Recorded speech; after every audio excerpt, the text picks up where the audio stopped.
Енді үйге келдім қазір. Бүгін бір андай күшті кездесу болды. Тыныш өзімізбен өзіміз тамағымызды алып, тауға барып, ағып тұрған судың дауысын естіп, сөйтіп тамақ жедік бүгін. Андай демалып тамақ жесің ғой, сондай болды. И осындай гүлдермен келдім маған. Енді мына жақта иісі күшті болып тұр. Бұны бір ападан сатып алыпты далада. И ол кісі өзінің үйінің есігінің алдында осындай гүлдерді өсіреді екен. И мына гүлдердің иісі деген, енді алдындағы гүл әлі солмағанда, дым болмаған әлі тұр ғой мына гүлше.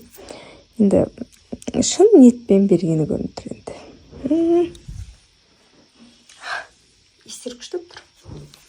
Еще светін қараңыздаршы, әдемі бір настроениені көтеретіндей свет болып тұр ма? Енді одан бөлек бағана бір кісілер магазин кіріп, біз үй жаққа кіріп бараттық. Сол моментте магазинге тоқтатты.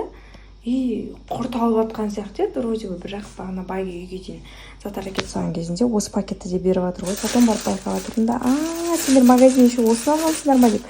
Білеттен да балаға не алу керек екенін. Балалар агушаны жақсы көреді ғой. И может тілектен білетін шығар. И чипсы бар, соктар бар, қасында шоколадтар бар. Мен бұны өзім жақсы көретім. Күшті. Осының бәрін ойластырып, соны жолда кімнің жігіті деп қойсын. Жаным